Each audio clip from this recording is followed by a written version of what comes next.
Nang malaman ang balak ni Rafael at ng kabit nito na nakawin ang kanyang mana, ibinalibag ni Amara ang mga ebidensya sa mukha ng asawa sa harap ng maraming tao. Sumumpa siyang pababagsakin ng taksil sa tulong ng kanyang nawawalang ama na biglang nagbalik para bawiin ang kanilang kaharian. Gaano kalupit ang gagawing paghihiganti ni Amara para tuluyang wasakin ang imperyo ng kanyang sakim na asawa. Ang mga ilaw mula sa dambuhalang chandelier ay parang mga bituing na hulog mula sa langit. Naliligo sa karangyaan ang buong Grand Ballroom ng Makati Shangri-La. Ang bawat sulok ay puno ng mga taong may matunog na pangalan sa mundo ng negosyo at alta sosyedad. Ngunit para kay Amara Reyes Castillo, may isang bituin lang na nagniningning ng higit sa lahat.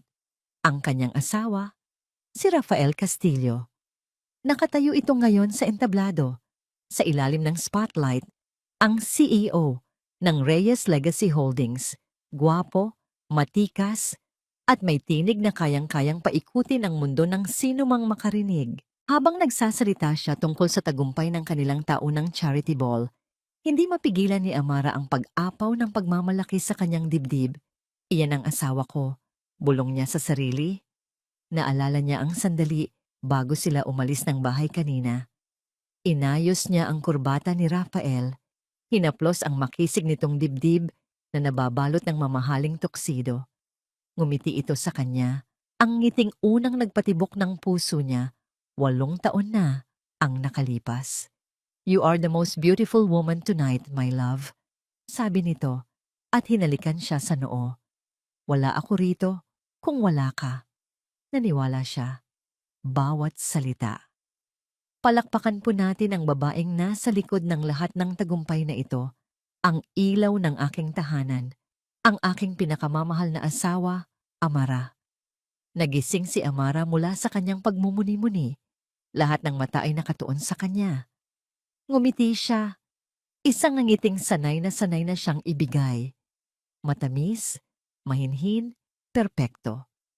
Tumayo siya at magalang na yumuko. Kasabay ng masigabong palakpakan, bumaba si Rafael sa entablado at niyakap siya, isang yakap na para sa mga kamera, para sa mga manonood. Isang yakap na naramdaman niyang mas malamig kaysa sa karaniwan. Nang matapos ang programa, nagsimula na ang sayawan at huntahan. Hinanap ng mga mata ni Amara ang kanilang bugtong na anak, si Mateo, na masayang naglalaro kasama ang yaya nito sa isang sulok. Ngumiti siya. Ito ang buhay na pinangarap niya. Isang perpektong pamilya. "Excuse me for a moment, my love," paalam ni Rafael. "Kakausapin ko lang ang ilang investors." Tumango si Amara at pinanood itong maglakad palayo. Ngunit sa halip na lumapit sa grupo ng mga negosyanteng Hapon, napansin niyang lumihis ito ng daan, patungo sa direksyon ng mga French door na papunta sa garden balcony.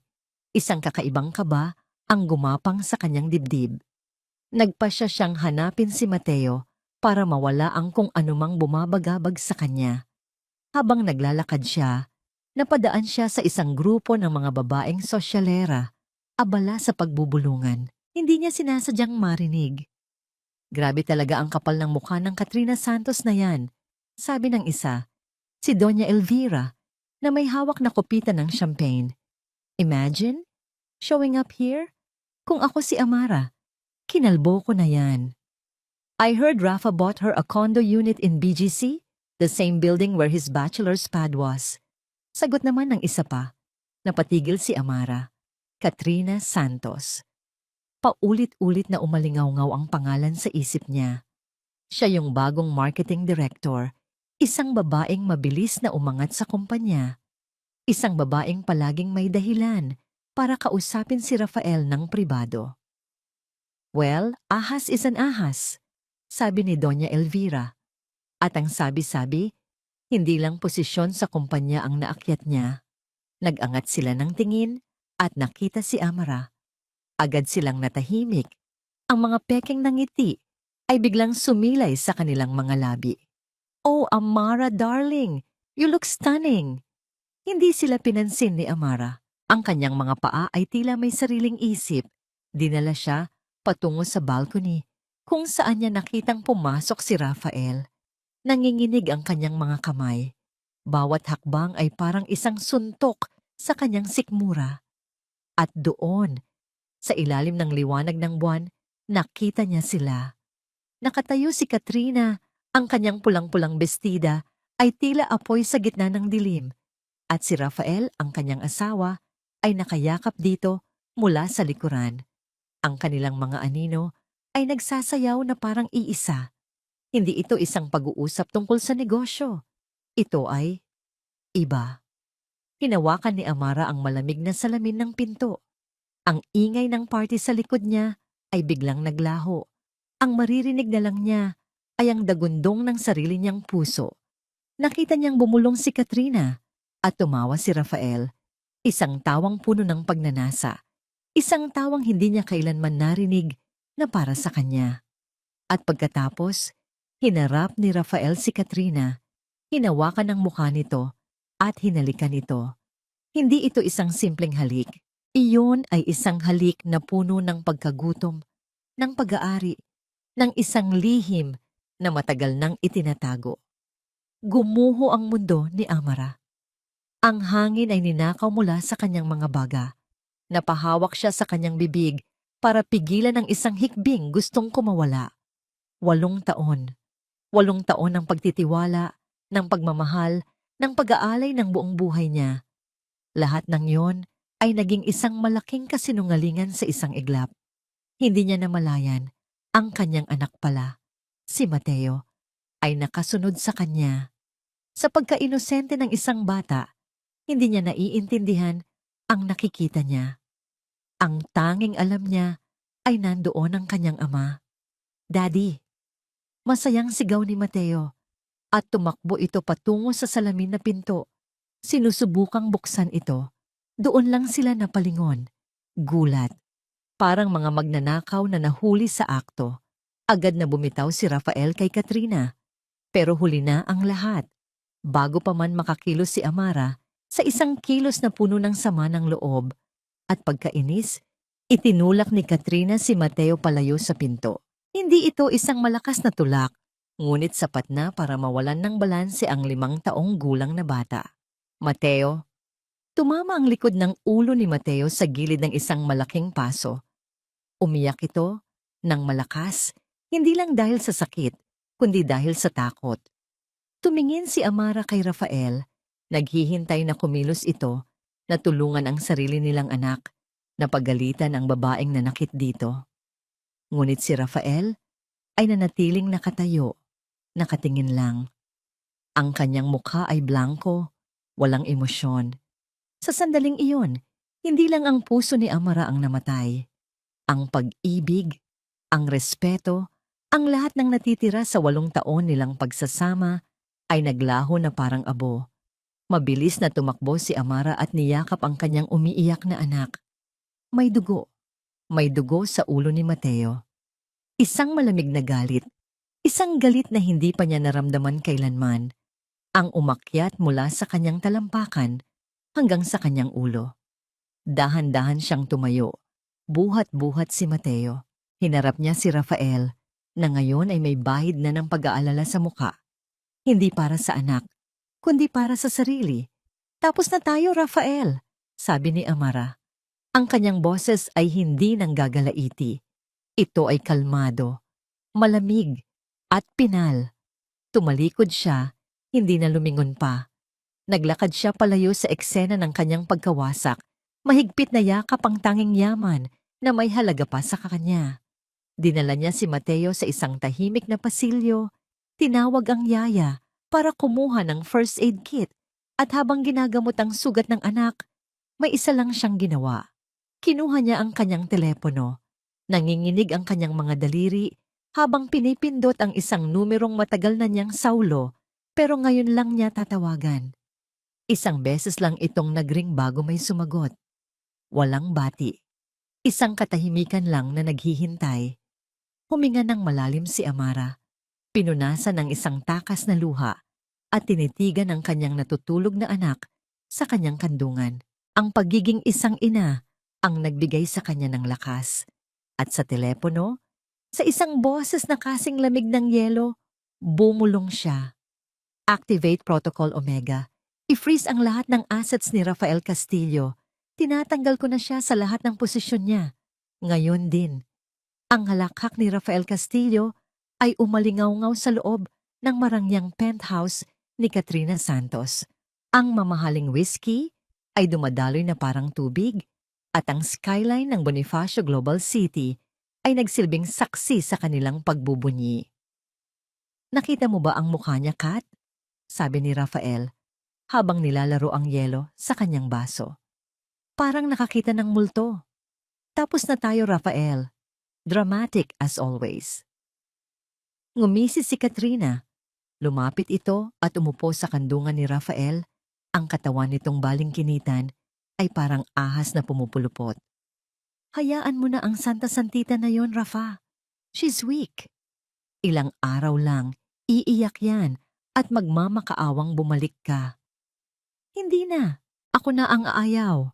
Sagot ni Rafael at hinalikan ang leeg ni Katrina. You are the future, Kat. Ikaw ang reyna na nababagay tumayo sa tabi ko.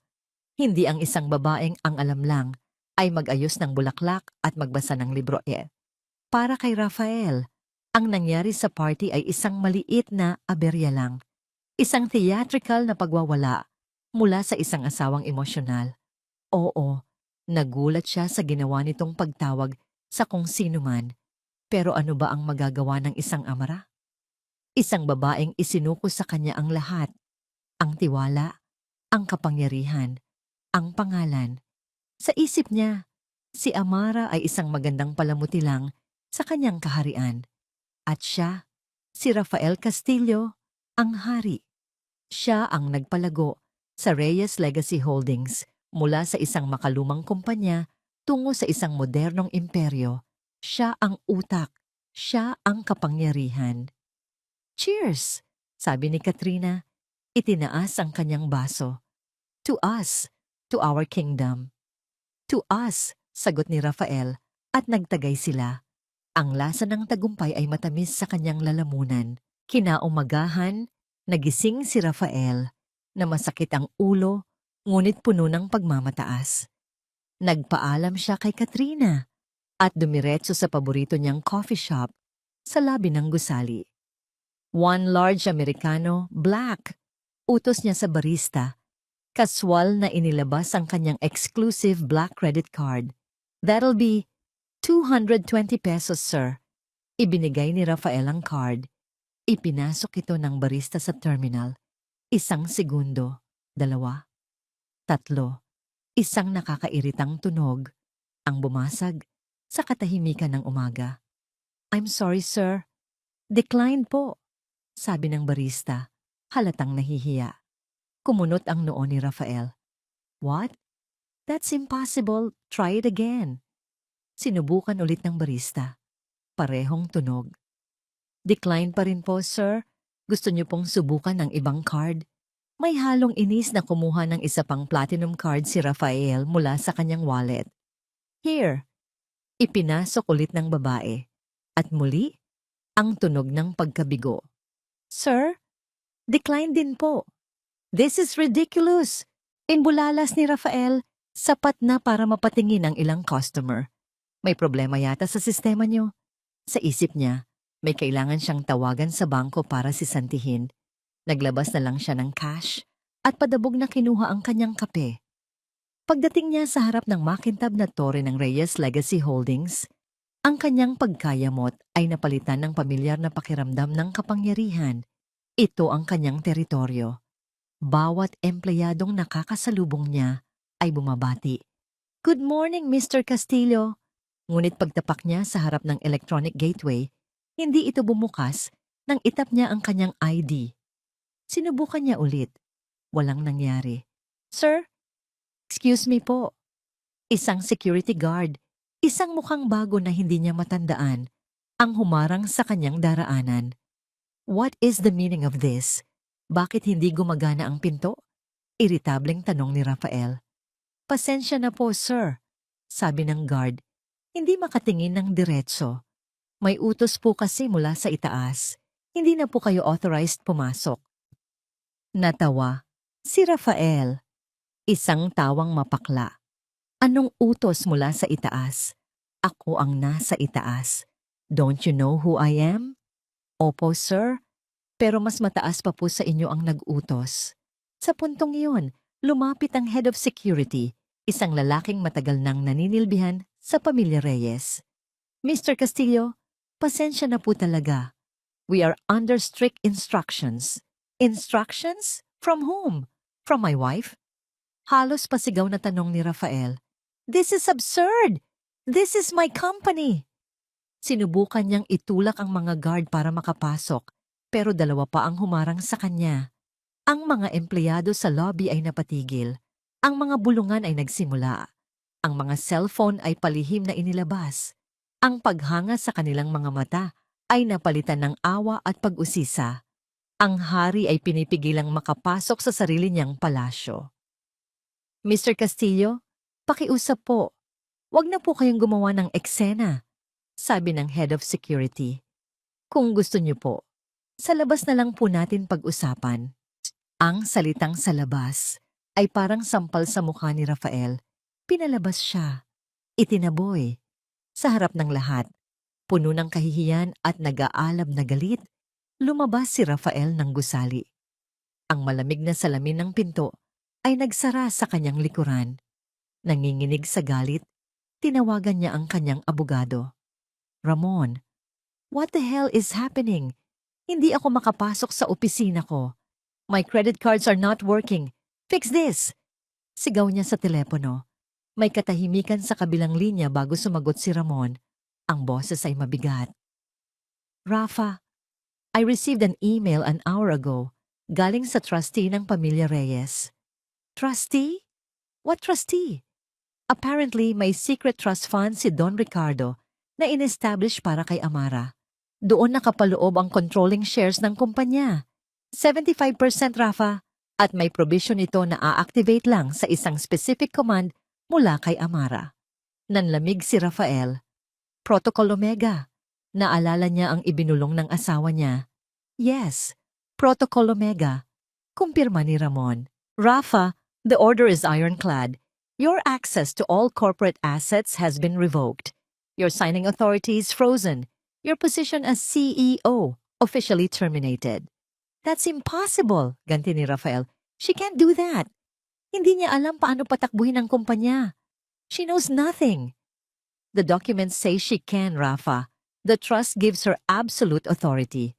Wala akong magawa sa ngayon. It's legal. It's binding. Ibinaba ni Rafael ang tawag. Ang mundo niya ay umikot. Ang ingay ng trapik sa Ayala Avenue ay tila naglaho. Ang toring salamin na dati simbolo ng kanyang kapangyarihan ay ngayon parang isang lapida ng kanyang pagbagsak. Bumalik siya sa penthouse ni Katrina. Ang muka ay hindi maipinta. Sinalubong siya nito. Nakangiti pa. So anong sabi ng reyna mo? Umiiyak na ba? Hindi sumagot si Rafael. Naglakad siya papunta sa bar at nagsali ng isang buong baso ng whiskey. Ininom niya ito ng isang lagukan. Ang apoy sa kanyang lalamunan ay walang-wala kumpara sa apoy na sumisilab sa kanyang dibdib. Rafa, anong nangyari?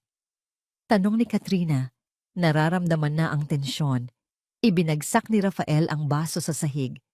Nabiyak ito at kumalat ang bubog. She took everything, sabi niya. Ang boses ay garalgal at puno ng lason. That bitch!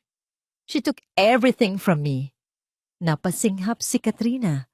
Ang pagiging kampante sa kanyang muka ay napalitan ng takot. Nagpalakad-lakad si Rafael na parang isang tigre na nakakulong sa hawla. Ang pagkalito ay naging pagtanggi at ngayon, ang pagtanggi ay naging purong galit. Ito ay kasalanan ni Amara. Siya ang nagtaksil. Siya ang sumira sa kanilang pamilya dahil sa isang maliit na pagkakamali. Siya ang nagnakaw sa kumpanyang pinaghirapan ni Rafael.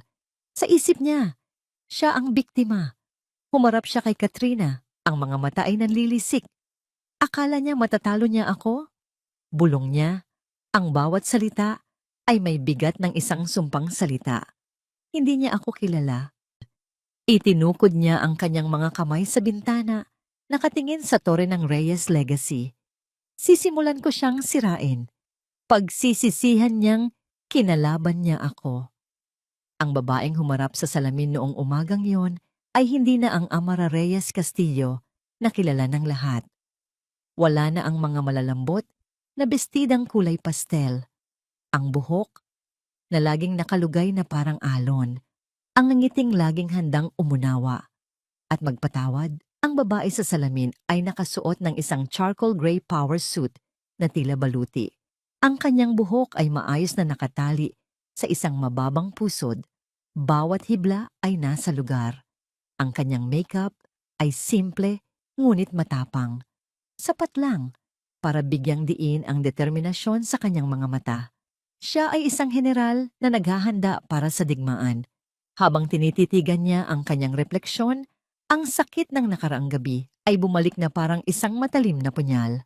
Ang imahe ni Rafael at Katrina, ang iyak ni Mateo, ang lamig ng pagwawalang bahala sa mga mata ng lalaking minsan niyang pinangakuan ng habambuhay. Isang luha ang nagbadyang tumulo, ngunit mabilis niya itong pinigilan. Tapos na ang panahon ng pag-iyak. Ngayon na ang panahon ng paglaban. Bago umalis, dumaan muna siya sa kwarto ng kanyang anak. Natutulog pa si Mateo, ang kanyang paghinga ay payapa. Sa maliit nitong noo ay may isang band-aid, isang paalala ng dahilan kung bakit niya ginagawa ang lahat ng ito. Hinaplos ni Amara ang malambot na pisngi ng anak. Ang puso niya ay humapdi sa pagmamahal. "Mommy needs to be strong for us, anak," bulong niya. "I will protect you. Always." Ang pangakong yon ang naging panggatong sa kanyang kaluluwa. Pagdating niya sa gusali ng Reyes Legacy Holdings, ang parehong gusali kung saan ipinagtabuyan ang kanyang asawa kahapon, lahat ng mga empleyado ay napapatigil para pagmasdan siya. May mga bumubulong, may mga nakatingin ng may pag-aalinlangan, at may iilan na nagpakita ng simpatya. Hindi sila pinansin ni Amara.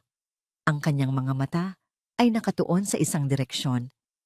Ang elevator patungo sa penthouse floor, kung nasaan ang boardroom. Pagbukas ng pinto ng elevator, sinalubong siya ng kanyang abogado, si Attorney David Robles, isang matanang lalaki na pinagkakatiwalaan ng kanyang ama. "They are all waiting, Ma'am Amara," sabi nito sa mahinang boses. "Are you ready?" Tumango si Amara, huminga ng malalim at sinabi, "I was born ready." Ang mabigat na pinto ng boardroom ay bumukas. Sa loob, ang hangin ay halos hiniwa sa tensyon. Nakaupo sa paligid ng mahabang mesa na gawa sa mamahogany ang 10 miyembro ng Board of Directors. Isang dagat ng mga kulay abong suit, mga mukha na nakaukit ang pagdududa at paghatol. Ito ang mga haligi ng kumpanya na tapat kay Rafael. Ito ang mga taong nakakita sa kanya bilang isang simpleng may bahay lang. Natahimik ang lahat. Ang mahinang pag-uusap ay namatay. Lahat ng mga mata ay nakatuon sa kanya. Naramdaman ni Amara ang kaba na gumapang sa kanyang dibdib, ngunit hindi niya ito ipinahalata. Inilibot niya ang kanyang paningin. Tinignan ang bawat isa sa kanila sa mata. Ang kanyang tingin ay matatag at hindi natitinag. Naglakad siya patungo sa kabisera ng mesa, ang upuang laging inuupuan ni Rafael, ang trono ng hari. Walang umimik habang hinihila niya ang upuan at naupo. "Good morning, gentlemen," simula ni Amara. Ang kanyang boses ay kalmado ngunit may bigat. Bumasag ito sa katahimikan na parang kristal. "As I'm sure you are all aware, significant changes have occurred in the last 24 hours. Pagpapatuloy niya. "I am not here to discuss my personal life. I am here to discuss the future of this company, the legacy of my father." May umubo. Isang lalaking nasa mga 60 anyos, si Mr. Antonio de Leon, ang pinakamatagal na kaibigan at kapanalig ni Rafael sa board. With all due respect, Mrs. Reyes, sabi nito, ang paggamit sa Mrs. ay isang banayad na insulto, isang paalala ng kanyang dating estado. We understand you are the majority shareholder by proxy, but what do you know about running a multi-billion peso corporation? Ngumiti si Amara, isang nangiting hindi umabot sa kanyang mga mata. Attorney Robles, if you please. Tumayo ang abogado at ipinamahagi ang isang folder sa bawat miyembro ng board. Gentlemen, what you have in your hands are copies of the trust indenture of the late Don Ricardo Reyes. Kung babasahin ninyo ang Article 4, Section 2, it explicitly states that in the event of a grave moral or fiduciary breach by the appointed CEO, full and absolute control of the 75% controlling stock is transferred to his sole heir, Amara Reyes. The activation clause, codenamed Protocol Omega, was triggered last night. Narinig ang pagkaluskos ng mga papel. Ang mga muka ng pagdududa ay napalitan ng pagkabigla. Therefore, sabi ni Amara, itinaas ang kanyang boses para makuha muli ang kanilang atensyon. I am not here as a proxy. I am not here as Mrs. Reyes. I am here as your new chairperson, effective immediately. Ang katahimikan na sumunod ay mas mabigat pa kaysa kanina. Ang kapangyarihan ng mga dokumento ay hindi matatawaran. Ngunit ang pag-aalinlangan ay nanatili. Muling nagsalita si Mr. De Leon. Ang kanyang boses ay may bahid na ng panunuya. Mrs. Reyes, running a company isn't like running a household. You will destroy this legacy. Hindi sumagot si Amara. Hindi siya nakipagtalo. Sa halip, tinitigan niya si Mr. De Leon. Isang malamig na ngiti ang dahan-dahang sumilay sa kanyang mga labi. Isang nangiting nagsasabing, subukan ninyo ako. Ang unang linggo ni Amara bilang chairperson ng Reyes Legacy Holdings ay parang pagtawid sa isang karagatan ng apoy. Ngunit ang pinakamabigat na hamon ay hindi nagmula sa loob ng mga pader ng kanyang opisina. Ito ay sumasalubong sa kanya tuwing umaga, nakaimprenta sa mga pahayagan at nagliliyab sa screen ng telebisyon. Nagsimula ito sa isang blind item sa isang sikat na gossip blog. Sino itong socialite wife na biglang naging corporate shark? Sources say, apektado raw ang pag-iisip nito matapos maghinala sa kanyang ultra-successful CEO husband, kaya't gumawa ito ng paraan para agawin ang kumpanyang pinaghirapan ng lalaki. Alam ni Amara na si Rafael ang nasa likod nito. Ang estilo ng paninira, subtle, mapanira, at idinisenyo para magtanim ng duda ay tatak Rafael. Ngunit iyon ay simula pa lamang. Pagkalipas ng ilang araw, ang blind item ay naging isang buong feature article. May mga litrato pa. Isang litrato niya nakuha sa labas ng isang klinik ilang buwan na ang nakalipas. Isang simpleng check-up lang. Ngunit pinalabas ng artikulo na ito ay isang psychiatric facility.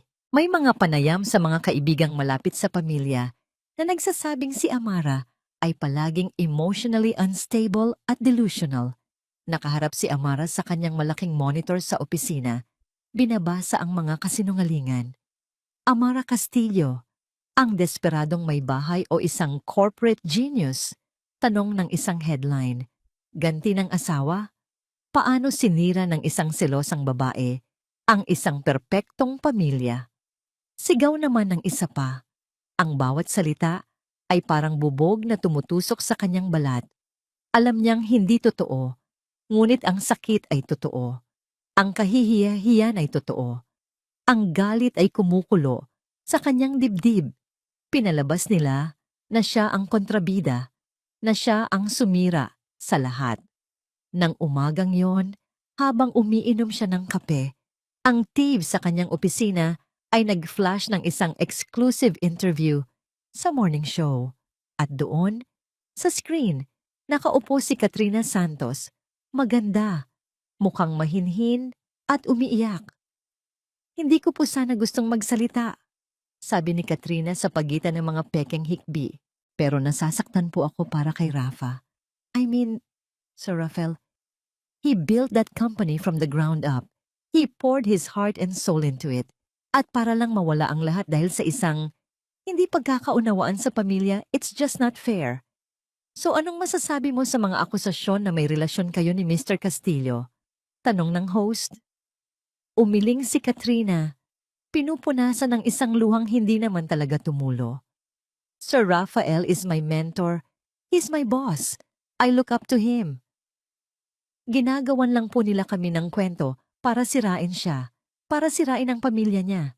Iyon na, ang huling patak.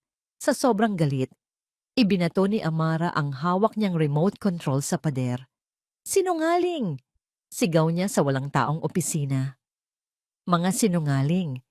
Pumasok ang kanyang executive assistant, si Lena, na may pag-aalala sa mukha.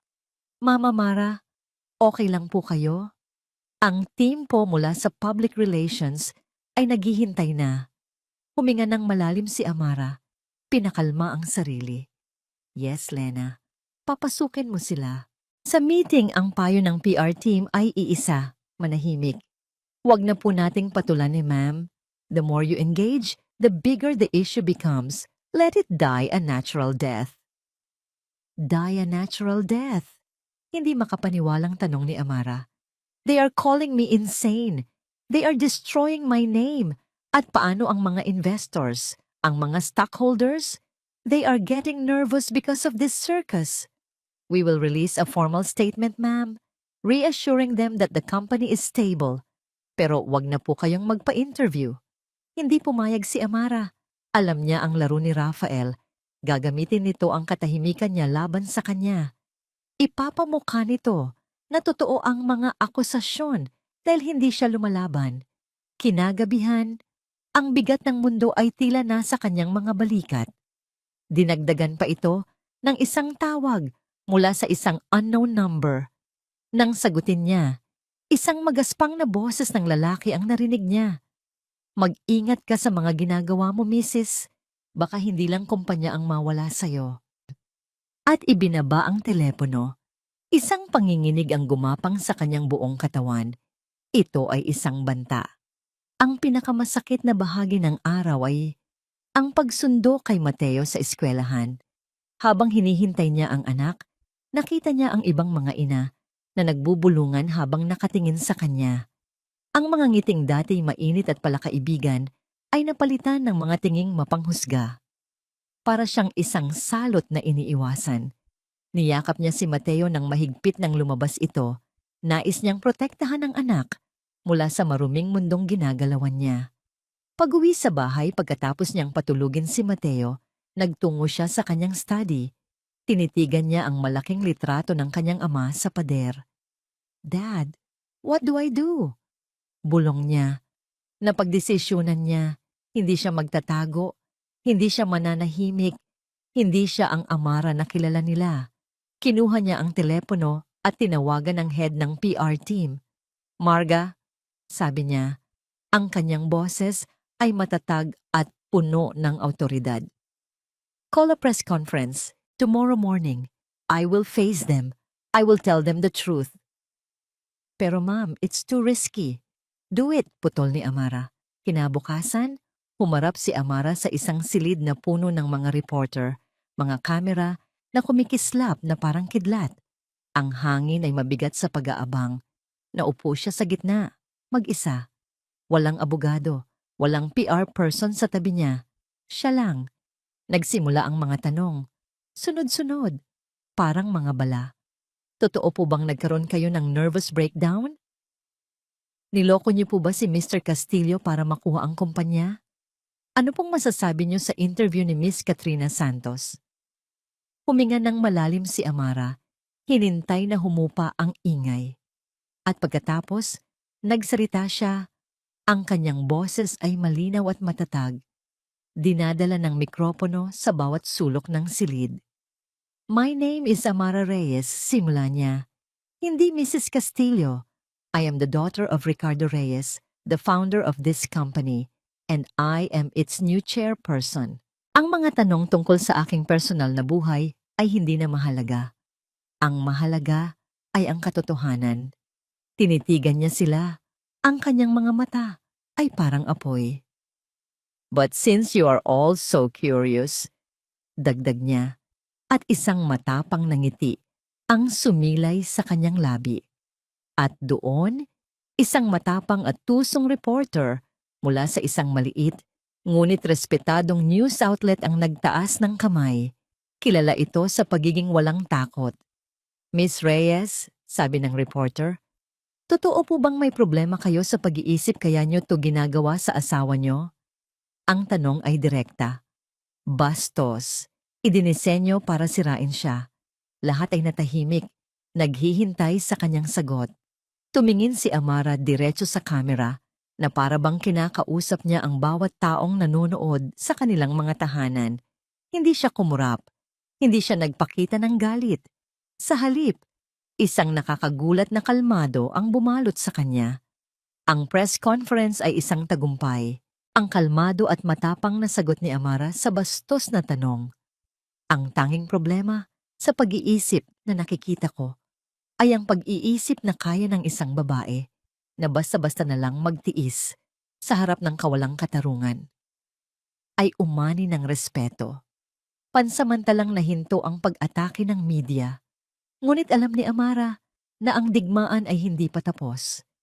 Ito ay lumipat lamang sa ibang larangan, sa loob mismo ng kumpanya. Pinatawag niya si Mr. Nestor Vargas, ang pinuno ng Internal Audit Department. Si Mr. Vargas ay isang tahimik na lalaki na malapit nang magretiro, isa sa iilang natitirang empleyado na direktang kinuha ng kanyang ama. Ang kanyang katapatan ay hindi kay Rafael, kundi sa pangalang Reyes. Nestor, I want you to pull everything. Utos ni Amara habang nakaupo sila sa gitna ng kanyang malawak na opisina, napapaligiran ng dilim sa labas ng bintana. Gabi na, ngunit para sa kanila, ang araw ay nagsisimula pa lang. Lahat ng major contracts, lahat ng disbursements, lahat ng bagong suppliers sa loob ng huling 5 taon. I want to see where every single peso went. Tumango si Mr. Vargas. Ang kanyang mga mata ay seryoso sa likod ng makapal na salamin. Mayroon na po akong sinimulan, Ma'am Amara. May mga bagay na matagal ko nang napapansin. Sa sumunod na mga gabi, ang opisina ni Amara ay naging kanilang war room. Ang mesa ay napuno ng mga financial statement, mga ledger, at mga tasa ng kape. Ang bango ng lumang papel at sariwang print ay humalo sa hangin. At habang lumalalim sila sa mga numero, isang nakakakilabot na larawan ang nabubuo. Ito, sabi ni Mr. Vargas isang gabi, itinuturo ang isang serye ng mga transaksyon. Isang construction company, Santos Premier Builders. Sila ang nakakuha ng kontrata para sa ating bagong warehouse complex sa Laguna. Ang halaga ng kontrata ay halos 30% mas mataas kaysa sa pinakamababang bid. Santos. Ulit ni Amara, isang pamilyar na pait ang gumuhit sa kanyang lalamunan. May kinalaman ba ito kay Katrina Santos? Ayon po sa rehistro ng SEC, ang nag-iisang may-ari ng Santos Premier Builders ay si Katarina S. Gomez.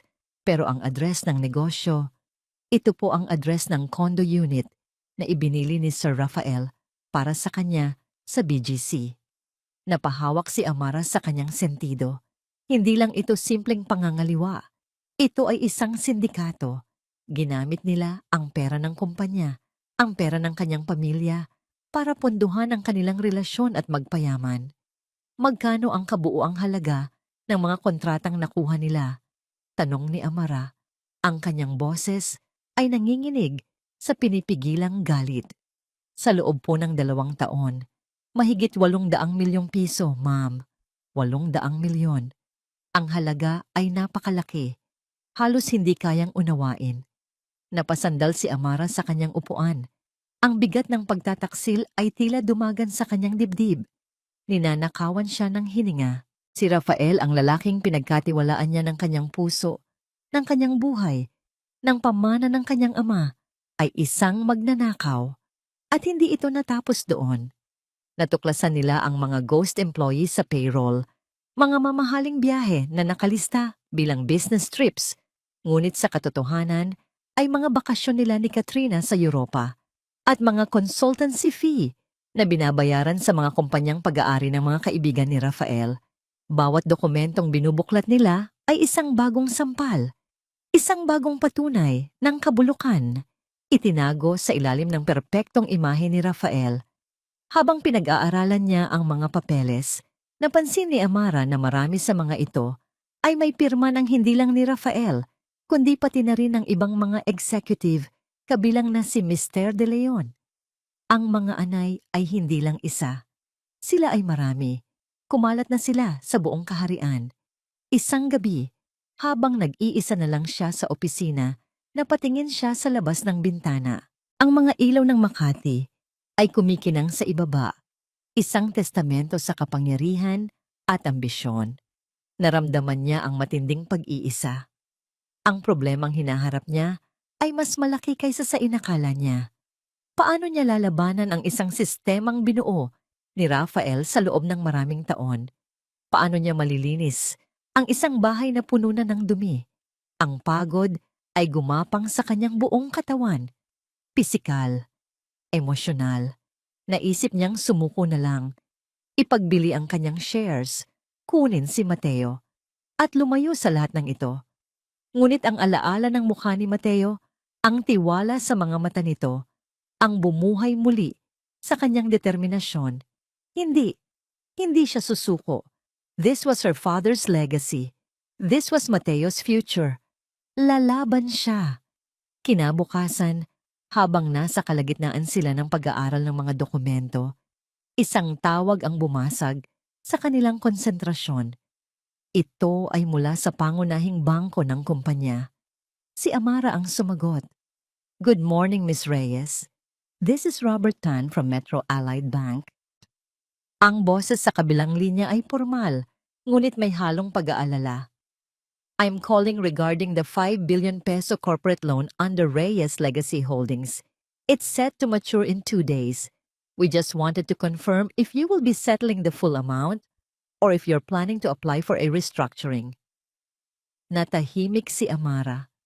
Ang kanyang dugo ay tila naging yelo. 5 billion? Anong loan? "The bridge loan acquired 8 months ago, ma'am. It was signed by Mr. Castillo for the supposed expansion in Cebu." Nanginig ang kamay ni Amara habang hawak ang telepono. Wala siyang alam tungkol sa loan na ito. Wala ito sa mga librong ipinakita sa kanya. Itinago ito ni Rafael. At ngayon, mayroon na lang siyang 48 oras para maghanap ng 5 bilyong piso. Nang ibaba niya ang telepono, tumingin siya kay Mr. Vargas. Nakita niya ang takot sa mga mata ng matanda. Alam nila pareho kung ano ang ibig sabihin nito. "Ma'am Amara," basag na sabi ni Mr. Vargas, "the damage is too deep. Kung hindi tayo makakahanap ng malaking investor in 48 oras, the company will collapse." Hindi ito simpleng pagnanakaw. Ito ay isang bitag.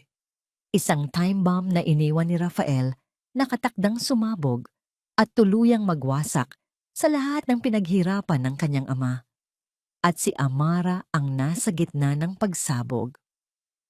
Ang boardroom ay parang isang arena ng mga Romano at si Amara ang gladiator na sugatan at napapaligiran. Ang 2 araw na palugit ay halos ubos na. Ilang oras na lang. Ang bawat tik-tak ng orasan sa pader ay parang isang martilyong pumupukpok sa kanyang sentido. Ang 5 bilyong pisong utang ay isang espadang nakabitin sa kanyang leeg. At alam ito ng mga buwitre sa kanyang harapan. Ipinatawag niya ang emergency board meeting na ito sa desperadong pag-asang makahanap ng solusyon, ngunit ginamit nila ito bilang isang pagkakataon para tuluyan siyang patalsikin. Given the current media crisis, which has severely damaged our company's reputation, panimula ni Mr. De Leon, ang kanyang boses ay puno ng huwad na pag-aalala. "And the discovery of this massive undisclosed loan that threatens our very existence, it is clear that the current leadership is not capable of navigating this storm." Bawat salita ay isang patutsada. Bawat tingin ay isang panghuhusga. Nakita ni Amara ang ngisi sa mga labi ng mga kapanalig ni Rafael. Sila ang mga anay. Sila ang mga kasabwat. At ngayon, sila ang magiging berdugo niya. Therefore, pagpapatuloy ni Mr. De Leon, habang inaayos ang kanyang salamin at binabasa ang isang inihandang dokumento. I move to hold a vote of no confidence against our acting chairperson, Mrs. Amara Reyes. I propose that we reinstate a proven leader who can save this company from immediate collapse. I propose we reinstate Mr. Rafael Castillo. Ang pangalan ni Rafael ay umalingaw sa silid na parang isang sumpa. Napakuyom si Amara ng kanyang mga kamao sa ilalim ng mesa. Ang kanyang mga kuko ay bumaon sa kanyang palad.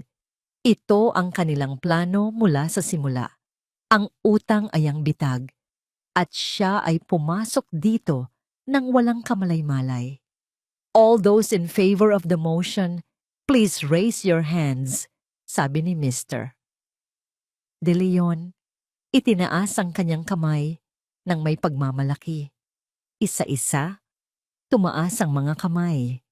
7 sa 10 miyembro. Sila ay may sapat na boto. Tapos na ang laban. Natalo siya. Ang lahat ng kanyang tapang, lahat ng kanyang paghihirap, ay nauwi sa wala. Nabigo niya ang kanyang ama. Nabigo niya ang kanyang anak. Habang nakikita niya ang mga nakataas na kamay, ang mga mapanuyang nangiti, ipinikit ni Amara ang kanyang mga mata. Ayaw na niyang makita. Sumuko na siya. Sa kanyang isip, niyakap na lang niya si Mateo. Patawarin mo si Mami, anak. Isang katahimikan ang bumalot sa silid, naghihintay na lang ng pinal na hatol.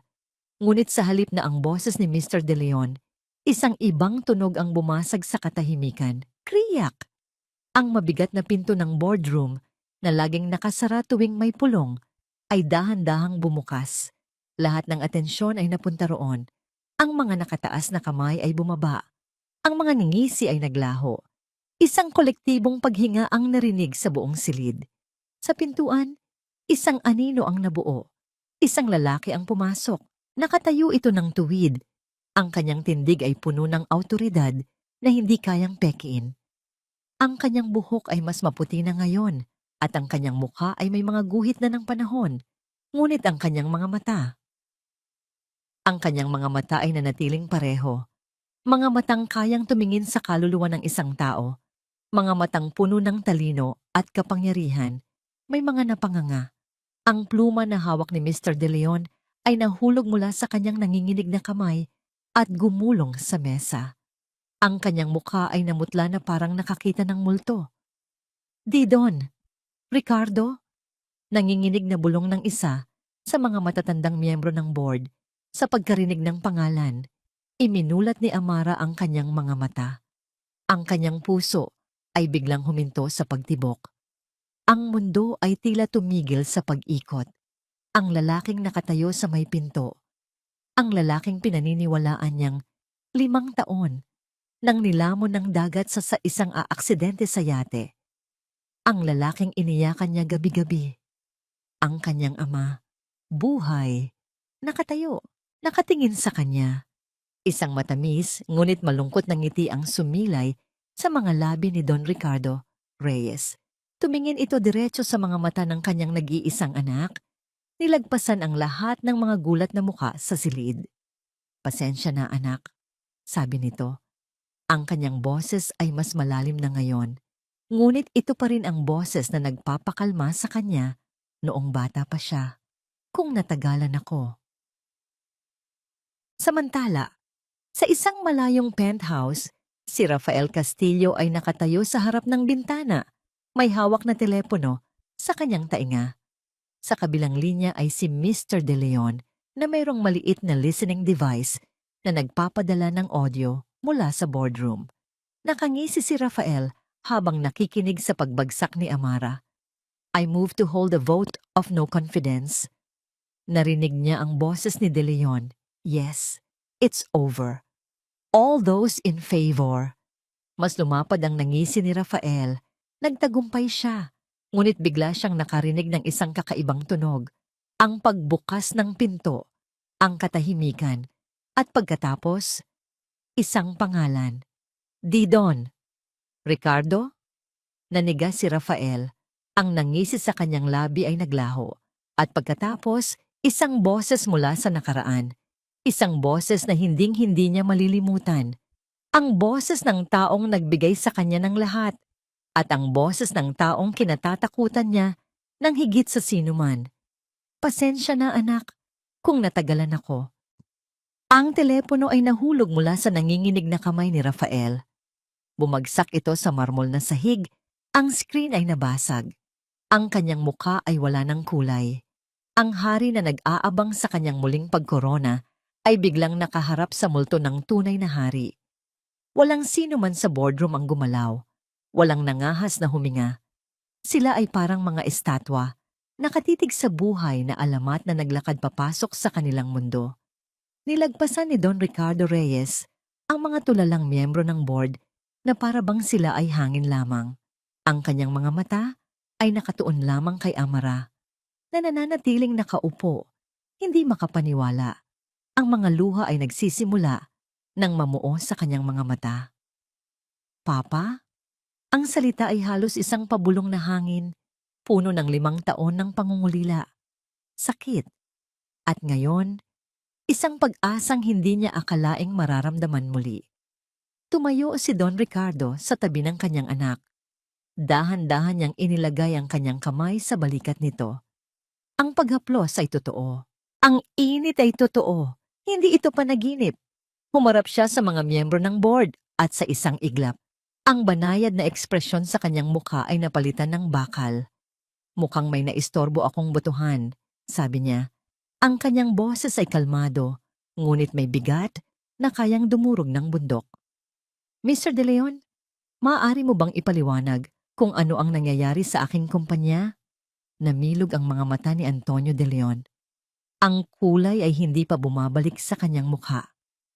Di Don Ricardo, aakala po namin, patay na kayo. Isang malamig na ngiti ang sumilay sa labi ni Don Ricardo. Ang mga balita tungkol sa aking kamatayan ay lubhang pinalabis. Ngayon, ulitin ko, ano ang ginagawa ninyo sa aking anak? Walang nakasagot. Ang takot at paggalang na matagal nang nawala sa silid na yon ay biglang bumalik. 10 beses na mas matindi. Ang awtoridad na ipinagmamalaki ni Rafael ay anino lamang kumpara sa presensya ng tunay na nagtatag. Kung gayon, pagpapatuloy ni Don Ricardo, dahil walang makapagsalita, ipagpaliban muna natin ang pulong na ito. May kailangan lang akong kausapin na mas mahalaga. Tumingin siya kay Amara. Anak, halika. Sa loob ng dating opisina ni Don Ricardo, isang lugar na ginawang parang museo ni Amara, hindi ginalaw ang anumang gamit. Ang katahimikan ay nabasag lamang ng mga hikbi. Niyakap ni Amara ang kanyang ama na parang isang batang muling natagpuan ang kanyang nawawalang magulang. Ang lahat ng bigat, lahat ng takot, lahat ng pag-iisa na kanyang naramdaman ay bumuhos sa anyo ng luha. Bakit pa? Saan ka nanggaling? Akala ko, hindi niya matapos ang sasabihin. Humiwalay sa yakap si Don Ricardo at pinaupo siya sa isang sopa. Naupo siya sa tapat nito, ang kanyang mukha ay puno ng pagsisisi. Patawarin mo ako, Amara, panimula niya. 5 taon na ang nakalipas. May mga kaaway akong mas malakas kaysa sa akin. Mga taong kayang gawin ang lahat para makuha ang gusto nila, kahit na ang pumatay, ang aksidente sa yate. Hindi iyon aksidente, iyon ay isang tangkang pagpatay. Ikinuwento niya ang lahat. Paano siya nakaligtas sa tulong ng isang tapat na tauhan. Paano niya napagdesisyonan na mas ligtas para kay Amara kung maniniwala ang lahat na patay na siya. Mula noon, namuhay siya sa anino, sa isang malayong isla, laging nagmamasid mula sa malayo. Ang kanyang tanging koneksyon sa labas ng mundo ay ang trustee, ang taong sumagot sa tawag ni Amara. Ang Protocol Omega ay hindi lang isang corporate mechanism. Ito ay isang distress signal. Nang marinig kong ginamit mo ang protocol, alam kong nasa matinding panganib ka na. Sabi ni Don Ricardo, ang kanyang mga mata ay nag-aalab. Hindi ko na kayang magtago lang habang sinasaktan ka ng ahas na pinapasok mo sa ating pamamahay. Ang sakit ay muling bumalik kay Amara. Si Rafael, winasak niya ang lahat. Ninakawan niya tayo. At ngayon, may utang tayong 5 bilyon na kailangang bayaran bukas. Tumango si Don Ricardo, hindi nagulat. Alam ko, kanina pa ako nakikipag-ugnayan sa trustee. Nakikita ko na ang mga numero. Tumingin si Amara sa kanyang ama. Ang pag-asa ay muling sumisibol. Kaya ba nating ayusin to? May paraan ba? Sa halip na sumagot, tumayo si Don Ricardo at lumapit sa isang malaking painting sa pader. Kinuha niya ito at sa likod nito ay isang vault. Binuksan niya ito at kumuha ng isang manipis na itim na ledger. Ang kahinaan ni Rafael, sabi ni Don Ricardo habang inilalatag ang ledger sa mesa, ay ang kanyang pagiging mayabang. Akala niya mas matalino siya sa lahat. Akala niya kaya niyang itago ang kanyang mga krimen. Pero bawat magnanakaw ay nag-iiwan ng bakas. Ipinakita niya kay Amara ang laman ng ledger. Ito ay ang kanyang sariling imbestigasyon na isinagawa mula sa malayo, sa loob ng maraming taon. Nandoon ang mga bank accounts sa ibang bansa, sa ilalim ng mga pekeng pangalan, ang mga shell corporation, ang bawat pisong ninakaw ni Rafael. Ang lahat ng ebidensya na kailangan nila, mas detalyado pa kaysa sa natuklasan ni Amara at ni Mr. Vargas. Paano? Namamanghang tanong ni Amara. May mga mata at tainga ako sa lahat ng dako, anak. Hindi ko kailanman pinabayaan ang aking kaharian. Naramdaman ni Amara ang pag-alis ng isang malaking tinik sa kanyang dibdib. Hindi na siya nag-iisa. Ang kanyang ama, ang pinakamatalinong negosyante na kilala niya, ay nasa tabi na niya. Ang gabi ng kawalan ng pag-asa ay napalitan ng isang umaga ng panibagong lakas. Magkasama nilang pinag-aralan ang mga dokumento. Ang isip ni Don Ricardo ay kasing talas pa rin ng dati. Itinuturo ang mga butas sa plano ni Rafael, ang mga taong maaari nilang gamitin, at ang mga hakbang na kailangan nilang gawin. Una, ang utang. Sabi ni Don Ricardo, huwag kang mag-alala. Isang tawag ko lang sa mga matatanda kong kaibigan sa bangko. Maayos yan. At si Rafael? Tanong ni Amara, ang galit ay muling bumabalik. Tumingin si Don Ricardo sa kanyang anak at sa unang pagkakataon, nakita niya ang apoy sa mga mata nito. Isang apoy na namana nito sa kanya. Ngumiti siya. Oras na para singilin ang ahas na pinapasok mo sa iyong pamamahay, anak. Ang penthouse ni Katrina Santos, na dati isang pugad ng kanilang pagbubunyi, ay naging isang marangyang kulungan. Sa loob ng 24 na oras, mula nang bumalik si Don Ricardo, ang mundo ni Rafael Castillo ay gumuho na parang isang kastilyong buhangin na hinampas ng malakas na alon. Ang balita ay kumalat na parang apoy. Don Ricardo Reyes, buhay! Sigaw ng mga headline. Ang stock market ay nag-react, ang halaga ng shares ng Reyes Legacy Holdings ay biglang tumaas. Ang mga dating kaalyado ni Rafael sa board ay isa-isang tumatawag. Hindi para mag-alok ng tulong, kundi para magmakaawa at isalba ang kanilang mga sarili. Ang kanyang mga bank account sa ibang bansa na akala niya'y ligtas ay biglang na-freeze. Paano? Paano niya nalaman? Paulit-ulit na bulong ni Rafael habang naglalakad-lakad na parang isang hayop na hindi mapakali. Ang whiskey na dating nagpapakalma sa kanya ay wala ng epekto. It's over, Rafa. It's over. Sigaw ni Katrina, ang kanyang muka ay puno ng takot. Wala na ang dating kumpiyansa. Napalitan ito ng purong sindak. Nakita ko sa balita, kasama na niya ang NBI. May mga ahente na sa building. Kailangan na nating umalis. Magtago. Tumahimik ka, sigaw ni Rafael. At sa unang pagkakataon, nakita ni Katrina ang isang uri ng kabaliwan sa kanyang mga mata. Saan tayo pupunta? Huh? Sa ilalim ng tulay? They took everything. Every single centavo. Wala na tayong pupuntahan. Umupo si Katrina sa isang sulok. Niyakap ang kanyang mga tuhod. Ang pangarap niyang maging reyna ay naging isang bangungot. Ngunit sa gitna ng kanyang pagkatakot, isang ideya ang nabuo. Isang ideyang madilim at mapanganib. Isang ideyang isinilang mula sa desperasyon. Hindi pa, bulong niya. Anong sabi mo? Tanong ni Rafael. Hindi ito narinig.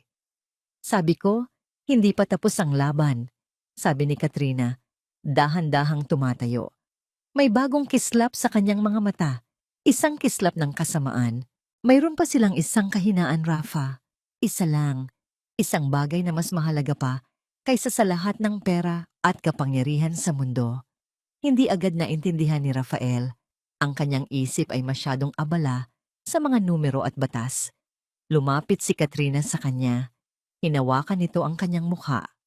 Ang bata, Rafa. Ang anak mo. Napakurap si Rafael. Si Mateo? Anong tungkol sa kanya? Siya ang alas natin, sabi ni Katrina. Ang kanyang boses ay parang lason na bumubulong. Isipin mo, Rafa, si Amara. Matapang siya ngayon dahil nasa likod niya ang ama niya. Pero alisin mo ang bata. Anong mangyayari sa kanya? Anong gagawin niya para mabawi ang kanyang mahal na anak? Isang malamig na kaba ang gumapang sa dibdib ni Rafael. Kahit sa lahat ng kasakiman niya, may isang maliit na bahagi sa kanya na nag-aalangan. Ang sarili niyang anak. Hindi, sabi niya. Ngunit ang kanyang boses ay mahina. Anong hindi? Giit ni Katrina, ang kanyang mga kuko ay bahagyang bumaon sa pisngi ni Rafael. Wala na tayong pagpipilian. Bukas o sa makalawa, darating ang mga pulis para arestuhin tayo. Gusto mo bang mabulok sa kulungan? Ako? Hindi. I will not go back to being poor.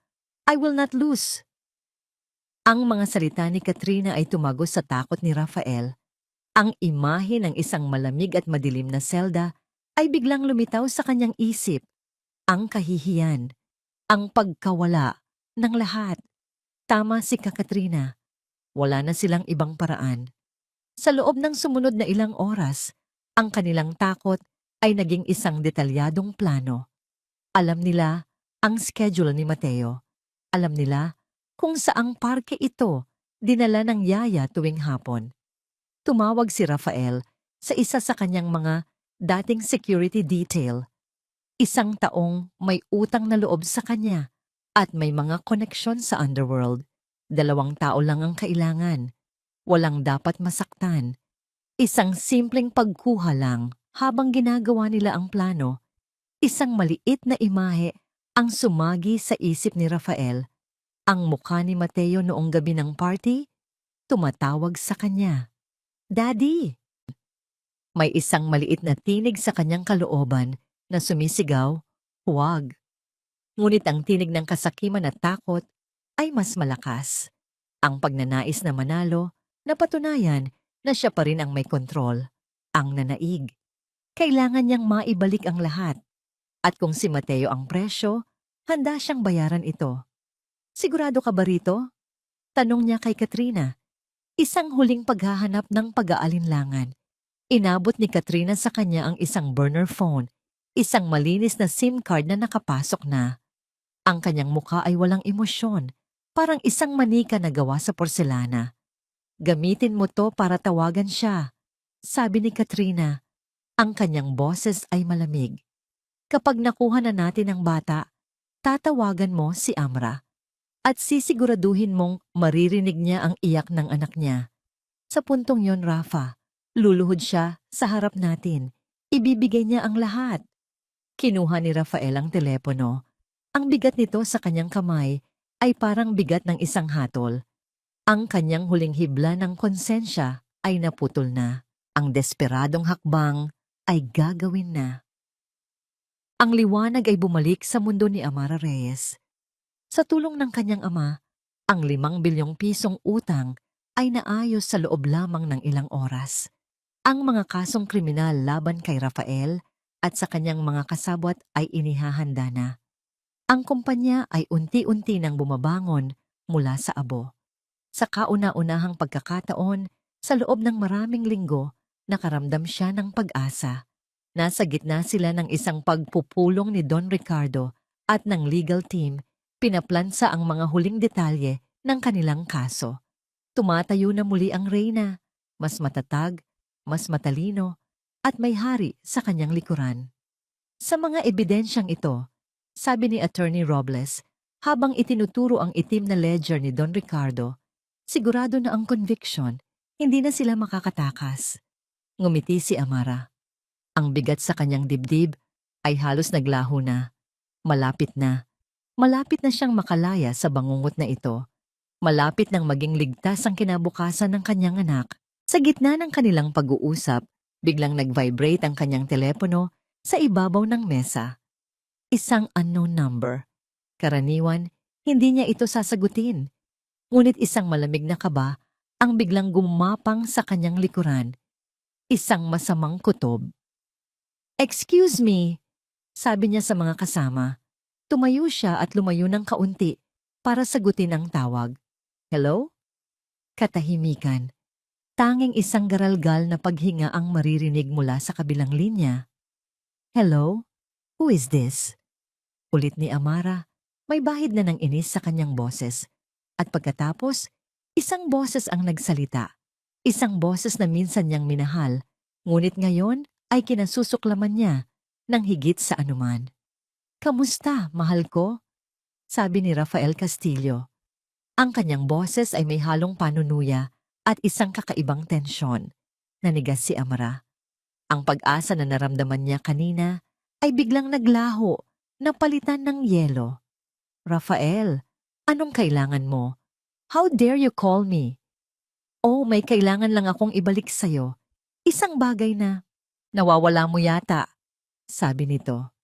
At pagkatapos, narinig niya ito. Sa background ng tawag, isang boses ng bata ang umiiyak. Isang iyak na puno ng takot. Isang iyak na kaya niyang kilalanin kahit sa gitna ng 1,000 sigaw. "Mommy! Mommy! Help!" Ang boses ni Mateo. Ang telepono ay halos mahulog mula sa nanginginig na kamay ni Amara. Ang kanyang mga tuhod ay biglang nanghina. Ang hangin ay ninakaw mula sa kanyang mga baga. Ang buong silid ay umikot. "Mateo?" Bulong niya. Ang kanyang boses ay basag. "Nasaan ang anak ko? Rafael, anong ginawa mo?" Narinig niya ang mahinang pagtawa ni Rafael sa kabilang linya. "Ang tapang mo kanina, di ba? Ang galing mo sa boardroom. Ang galing mo sa harap ng media. Tingnan natin ngayon kung gaano kakatapang." Napansin ni Don Ricardo ang biglang pagbabago sa anyo ng kanyang anak. Ang pamumutla. Ang sindak sa mga mata nito. Agad siyang tumayo at lumapit. "Anak, anong problema?" Hindi makasagot si Amara. Ang tanging naririnig niya ay ang umiiyak na boses ng kanyang anak at ang demonyong boses ng kanyang asawa. "Anong gusto mo, Rafael? Pera? Ibibigay ko. Lahat. Just please, please don't hurt him. Pakiusap." Nagmamakaawang sabi ni Amara. Ang mga luha ay malayang dumadaloy na ngayon sa kanyang pisngi. Ang chairperson ng Reyes Legacy Holdings ay naglaho. Ang natira na lang ay isang ina na natatakot para sa buhay ng kanyang anak. "Simple lang ang gusto ko, Amara," sabi ni Rafael. "Pipirmahan mo ang lahat ng dokumento na maglilipat ng lahat ng shares mo sa pangalan ko. Iuutos mo sa ama mo na iatras ang lahat ng kaso. At maglalabas ka ng public statement na nagsasabing ikaw ang may kasalanan ng lahat, na ikaw ay may sakit sa pag-iisip. Kapag nagawa mo yan, ibabalik ko sa iyo ang anghel mo."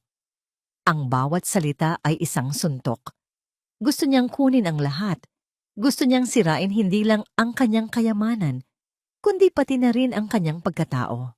Gagawin ko, sabi ni Amara, walang pag-aalinlangan. Gagawin ko ang lahat. Just let me talk to my son. Pakiusap, gusto kong marinig na okay lang siya. May ilang segundong katahimikan. At pagkatapos, narinig niya ulit ang boses ni Mateo, mas malakas ngayon. Mommy, I'm scared. May bad men dito. Baby, listen to mommy, sabi ni Amara. Pilit na pinatatag ang kanyang nanginginig na boses. Don't be scared, okay? Mommy is coming. Mommy will fix this. I love you so much, anak.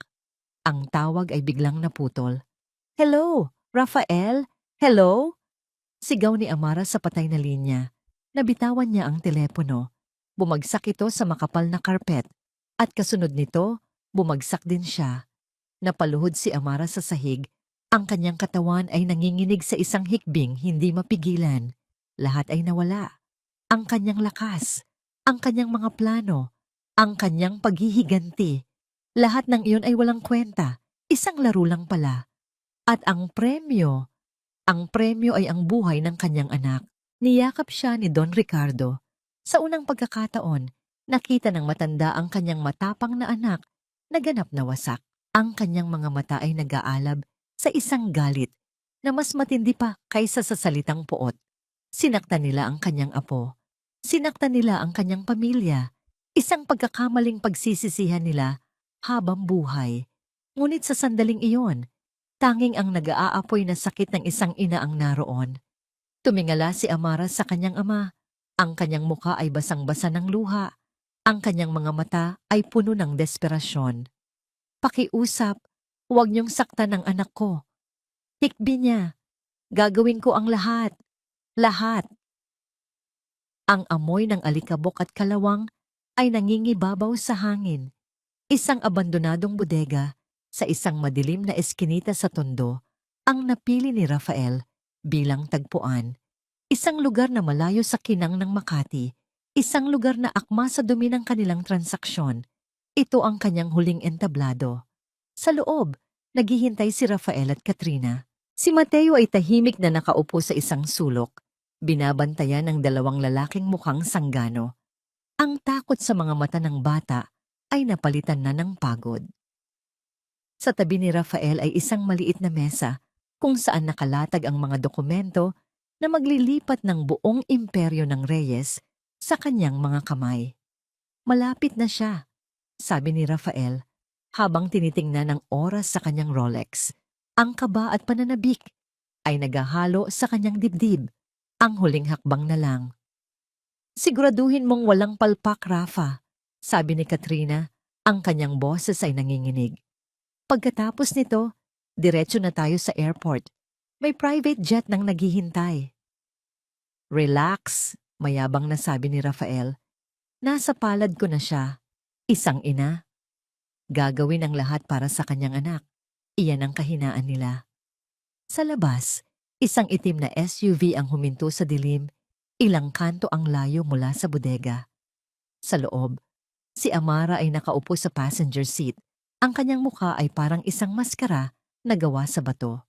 Ngunit sa ilalim ng kalmadong anyo, ang kanyang puso ay dumadagundong na parang tambol sa digmaan. Sa backseat, si Don Ricardo ay nakikipag-usap sa isang headset. The location is confirmed. My daughter is going in alone, as instructed. You have your orders.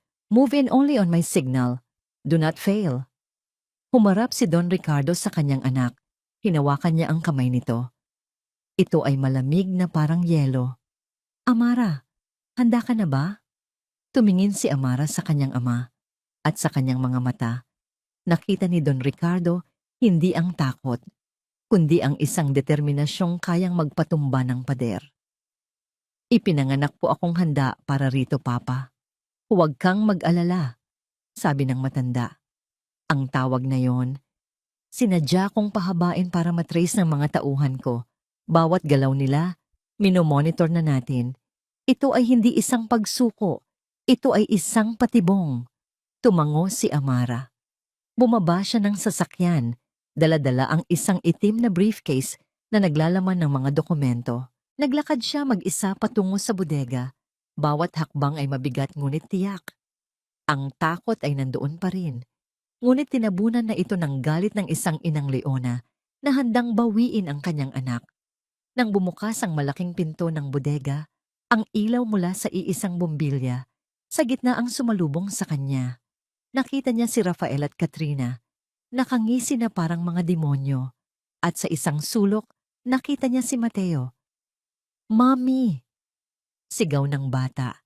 Sinusubukang tumayo, ngunit pinigilan ng isang bantay.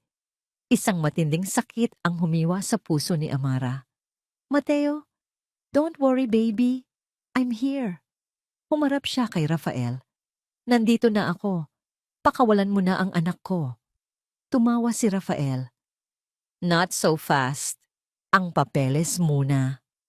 Itinuro niya ang mesa. "Pirmahan mo lahat. Walang iiwanan." Naglakad si Amara patungo sa mesa. Ang kanyang mga mata ay hindi inaalis kay Mateo. Bawat pirma na ginagawa niya sa papel ay parang isang hiwa sa kanyang kaluluwa, ngunit wala siyang pakialam. "Ayan na," sabi niya matapos ang huling pirma. Itinutulak ang mga dokumento palapit kay Rafael. "Tapos na. Now, give me my son." Dinampot ni Rafael ang mga papel, tinitingnan ang mga ito na parang banal na kasulatan. Ang kanyang mukha ay puno ng tagumpay. "Sikat! Sabi ko sa'yo eh. Sa huli, ako pa rin ang nanalo." "Ang anak ko, Rafael!" Sigaw ni Amara. Oo na. Masyado kang atat," sabi ni Rafael, at sinenyasan ang mga bantay. "Pakawalan niyo na ang bata." Tumakbo si Mateo patungo kay Amara. Niyakap niya ito ng mahigpit, hinahalikan ang buhok nito. Tinitingnan kung meron itong mga galos. "Okay ka lang ba, anak?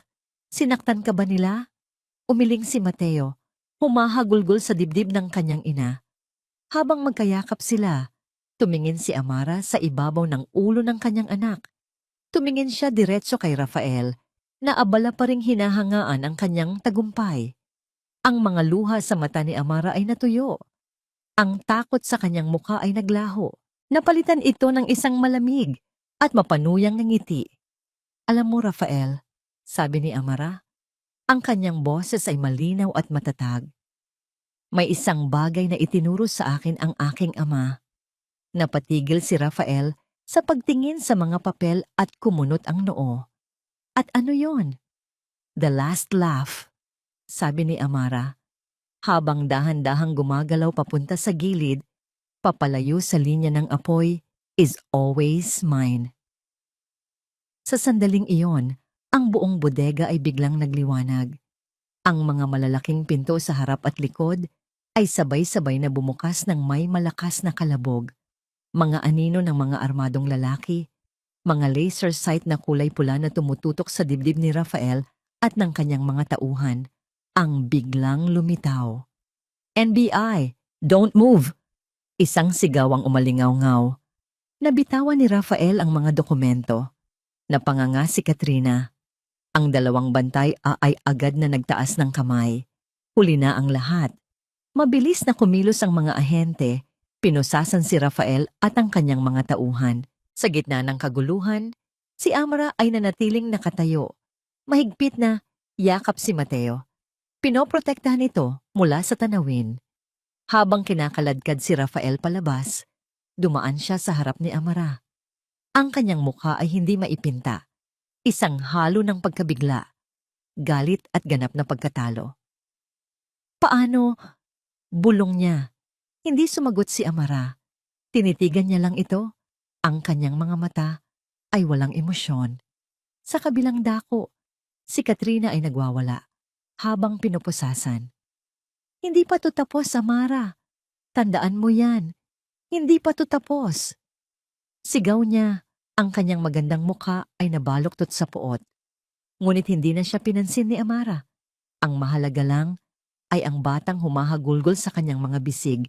Niyakap niya ito ng mas mahigpit, ibinulong sa tainga nito. "It's over, anak. It's over. We're safe now." Ang huling halakhak sa katunayan ay sa kanya. Lumipas ang ilang linggo. Ang ingay ng iskandalo ay unti-unti nang humupa. Napalitan ng mga balita tungkol sa napipintong paglilitis kina Rafael Castillo, Katrina Santos at sa mga kasabwat nilang miyembro ng board. Haharapin nila ang sandamakmak na kaso: kidnapping, serious illegal detention, large-scale estafa at corporate fraud.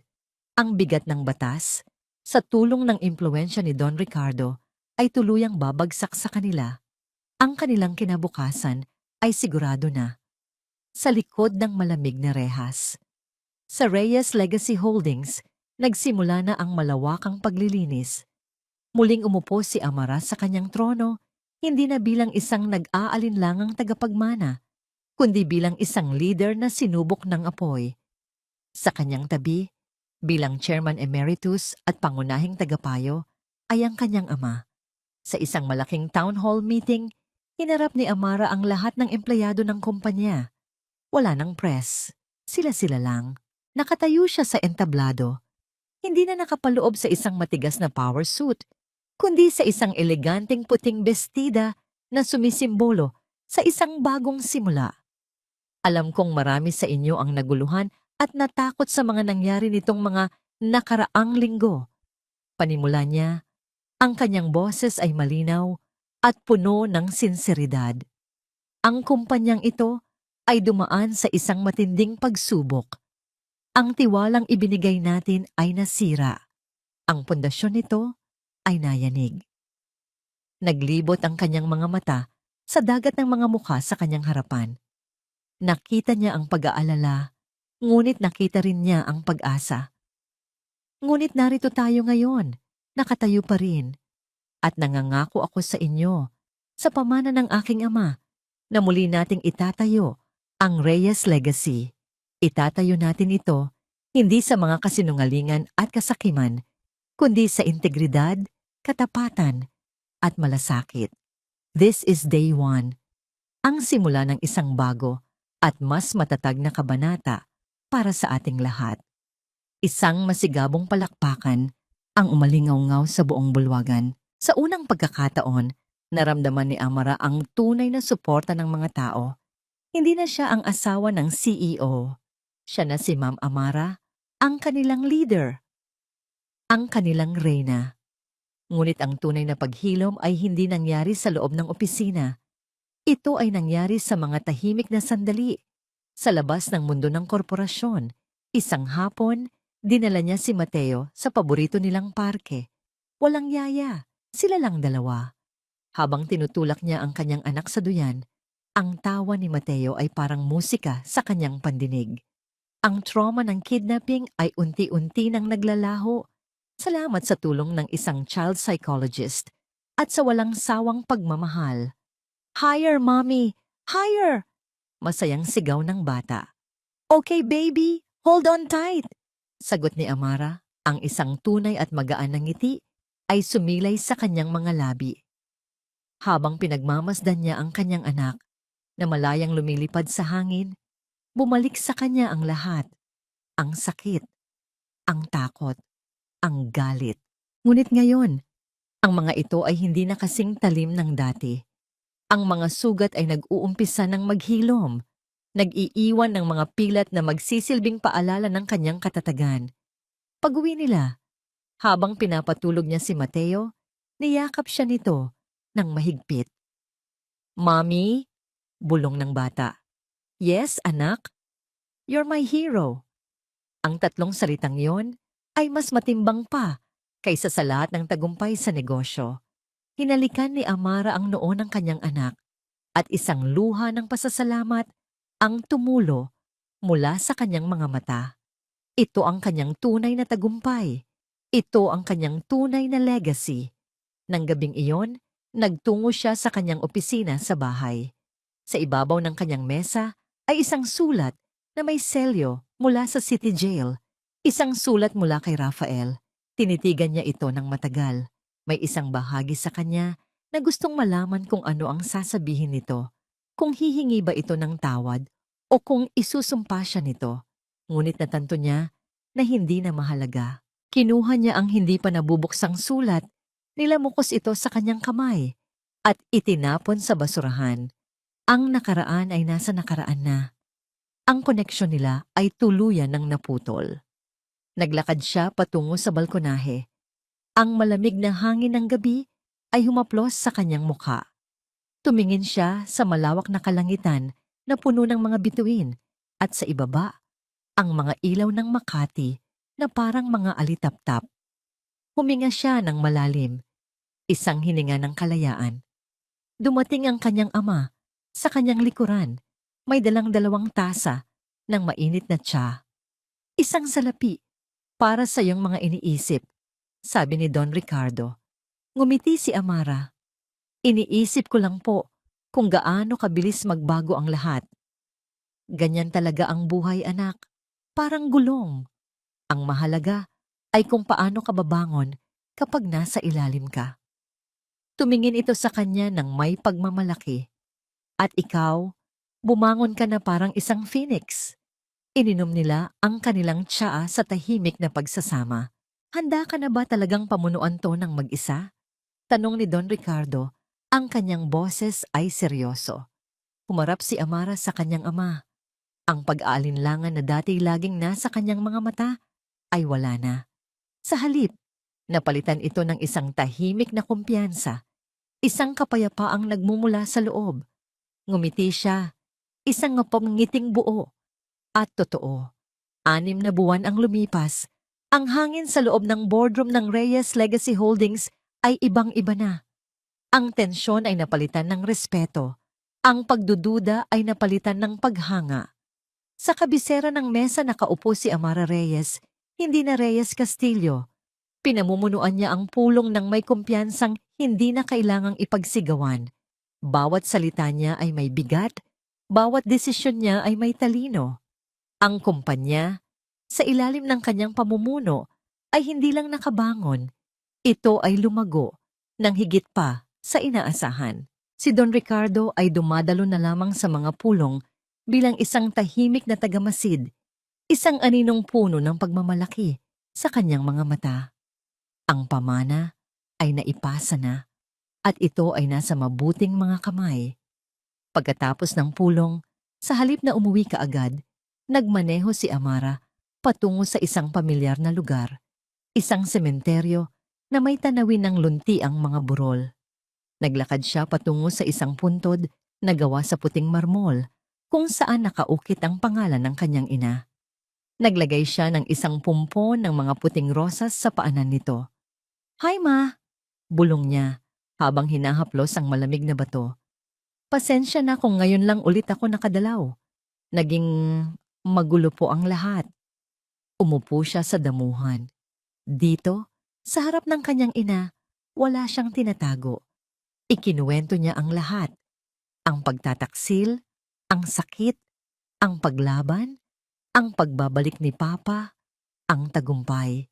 Ikinuwento niya ito hindi na may galit o pait, kundi bilang isang taong naglalakbay at natuto.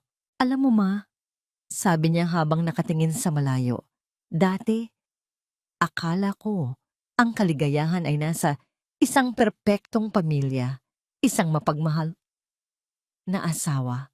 Pero natutunan ko na ang tunay na kaligayahan pala nagsisimula sa loob, sa pagtanggap sa sarili mo, sa pag-alam na kaya mong tumayo sa sarili mong mga paa."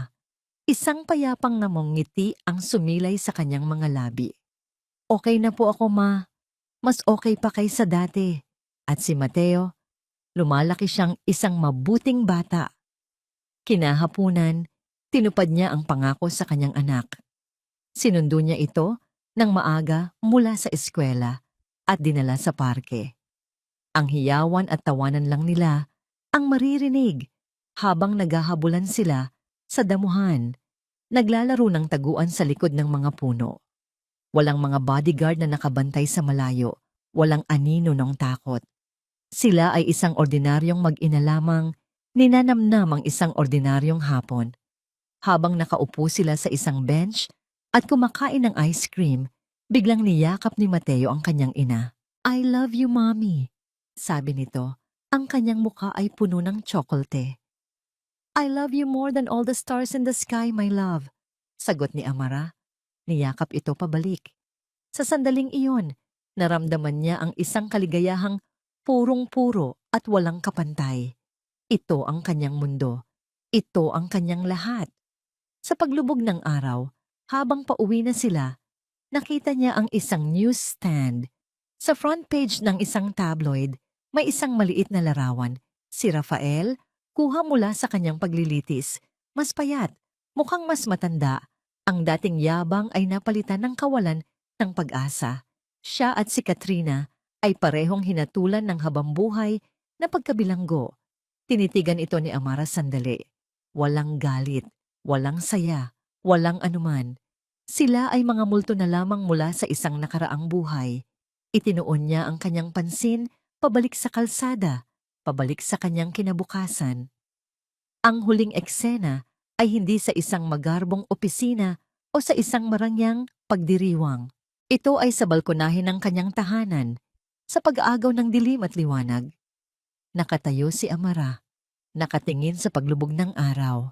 Ang kalangitan ay isang canvas ng kulay kahel, rosas at lila. Ang hangin ay sariwa. Ang katahimikan ay payapa. Hindi na siya ang babaeng nasaktan na gustong maghiganti. Hindi na rin siya ang reyna na kailangang patunayan ang kanyang sarili. Siya ay si Amara, isang ina, isang anak, isang leader, isang babaeng buo. Hindi siya naghahanap ng bagong pag-ibig. Hindi siya naghihintay ng isang prinsipe.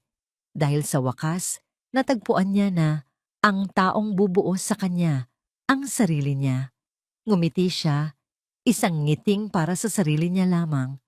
Ang paglubog ng araw ay hindi isang pagtatapos. Para sa kanya, ito ay isang pangako ng isang bagong umaga. Ito ang kanyang simula. Sa pagtatapos ng kwentong ito, hindi lamang natin nasaksihan ang pagbagsak ng isang huwad na kasal, kundi ang muling pagbangon ng isang babaeng pinili ang dignidad kaysa katahimikan. Ang pinagdaanan ni Amara Reyes ay patunay na kahit ang isang babaeng lumaki sa karangyaan ay maaring masaktan, ipagkanulo, at agawan ng lahat. Ngunit hindi kailanman mawawalan ng lakas ng loob. Nang mabunyag ang pagtataksil at kasakiman ni Rafael, pinili ni Amara na lumaban hindi para maghiganti, kundi para ipagtanggol ang kanyang anak, ang pangalan ng kanyang pamilya, at ang sarili niyang pagkatao. At sa pagbabalik ng kanyang amang matagal na nawala, muling nanaig ang katotohanan. Ang kasamaan ay maaring magtago, ngunit sa huli, ito'y nahahatulan, at ang kabutihan ay ginagantimpalaan. Ang kwentong ito ay paalala na ang hustisya ay may tamang oras at ang isang ina, kapag itinulak sa hangganan, ay kayang gawin ang lahat para sa kanyang anak. Kung ikaw ang nasa kalagayan ni Amara, ano ang pipiliin mo? Manahimik o ipaglaban ang tama? Hanggang saan ka lalaban para sa iyong pamilya? Bago tayo tuluyang magpaalam, nais kong kumustahin kayo. Kamusta ang puso ninyo ngayon? May pinagdaraanan ba kayo na kahawig ng kwento ni Amara? Malaya kayong magbahagi sa comments. Nandito ako, handang makinig at nagpapasalamat sa tiwala at oras ninyo.